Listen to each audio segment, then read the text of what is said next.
Bienvenidos a España Geopolítica, el canal donde buscamos entender el presente mirando de frente al pasado, explorando cómo la historia, la política y la cultura se entrelazan para explicar quiénes somos hoy. Y hoy quiero invitarte a un viaje largo, introspectivo y necesario, contado como se cuentan las historias importantes, con personas, emociones y contradicciones, no con simples fechas o nombres. Imagina a un abuelo guardando en una caja de lata fotos en sepia, cartas escritas a mano, una bandera doblada con cuidado y un medallón que nadie sabe muy bien de dónde viene, y ahora imagina a su nieto, adolescente, abriendo esa caja por primera vez y sintiendo más incomodidad que orgullo, porque la historia de España se ha vuelto para muchos un territorio minado.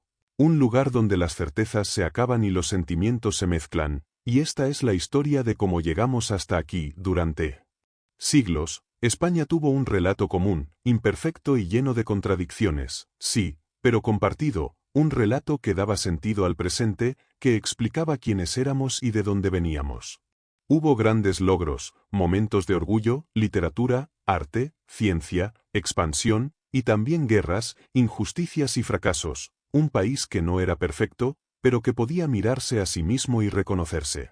Desde la Reconquista hasta la expansión del imperio, desde las grandes catedrales hasta la literatura del Siglo de Oro, España fue capaz de crear un legado impresionante, y a la vez, cargó con episodios de violencia, colonización y exclusión que dejaron huellas profundas. Todo eso cambió radicalmente en el siglo XX. La guerra civil no solo partió a España físicamente, sino también moral y emocionalmente, generando memorias enfrentadas que aún hoy condicionan debates familiares, políticos y culturales. Tras la victoria de un bando y la imposición de una dictadura, la historia dejó de ser compartida para convertirse en propaganda. Aprender historia se convirtió en un acto delicado. Un mal movimiento podía significar alinearse con un pasado condenado al silencio o al castigo. Cuando llegó la democracia, España decidió avanzar, integrar a la sociedad y construir estabilidad, pero lo hizo sobre un pacto implícito: no mirar demasiado atrás. Era una estrategia política acertada, pero emocionalmente arriesgada, porque las heridas que no se cierran nunca desaparecen, solo se camuflan. Así, generaciones enteras crecieron sin una historia integradora, fragmentada, parcial, polarizada, donde cada grupo contaba su versión y desconfiaba de la del otro. Aprender historia pasó a ser un acto problemático. Si la cuentas mal, ofendes; si la cuentas bien, pareces justificar; si no la cuentas, olvidas. El sistema educativo amplificó este vacío. La historia se enseñó muchas veces de manera apresurada, técnica, más centrada en fechas y nombres que en procesos y contextos, más preocupada por no incomodar que por explicar.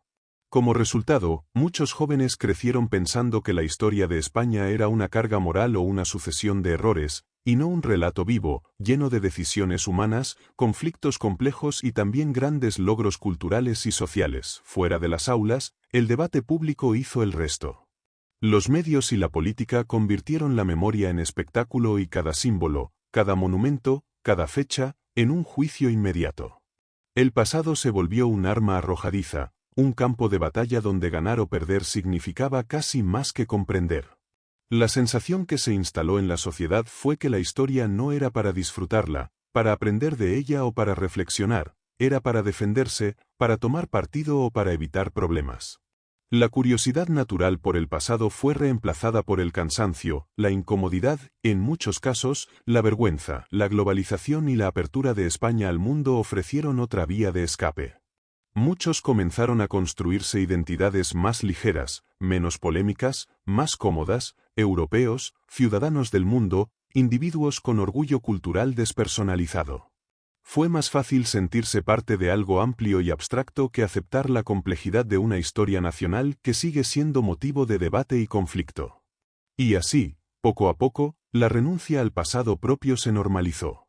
La historia se empezó a mirar con distancia, no por desinterés, sino por autoprotección. Renegar de ella era más fácil que enfrentarse a las preguntas incómodas que plantea. Pero aquí viene la paradoja. Aunque muchos españoles sienten que han renegado de su historia, esta sigue viva en todo lo que somos. Está en el idioma que hablamos, en nuestra manera de relacionarnos con la autoridad, en nuestra creatividad para sobrevivir a crisis y contradicciones, en nuestro humor, nuestra ironía y nuestra capacidad de criticar sin rendir cuentas. La historia sigue latiendo en la cultura, en las instituciones y en la memoria colectiva, incluso cuando algunos preferimos mirar hacia otro lado. El verdadero problema no es la historia en sí, sino nuestra incapacidad para mirarla sin miedo, sin consignas, sin vergüenza ni simplificaciones. Si nos detenemos a mirar los momentos más recientes, como la transición, la modernización de la economía, la integración europea, o incluso la polarización política de las últimas décadas, podemos ver cómo la historia sigue condicionando actitudes, decisiones y emociones. La dificultad para reconciliar los diferentes relatos del pasado, la fragmentación de la memoria y el uso político constante del recuerdo histórico han creado un clima donde muchos prefieren renegar de su propia herencia antes que arriesgarse a discutirla. Entender el pasado no significa justificarlo, recordar no significa repetirlo y analizar no significa atacar.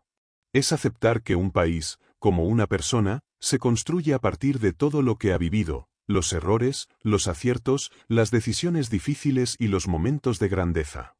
España no necesita elegir entre glorificar o condenar su historia, necesita aprender a contarla de manera adulta, completa, honesta y sin miedo, para poder caminar hacia el futuro sin arrastrar culpas que no le corresponden, ni silencios que la paralizan. Si esta reflexión te ha hecho pensar, si crees que el pasado explica más del presente de lo que solemos admitir, te invito a suscribirte a España Geopolítica, dejar tu opinión en los comentarios y acompañarnos en el próximo vídeo, donde seguiremos desentrañando cómo la historia, la geopolítica y el poder siguen marcando la España de hoy, porque solo comprendiendo nuestro pasado podremos decidir conscientemente nuestro futuro.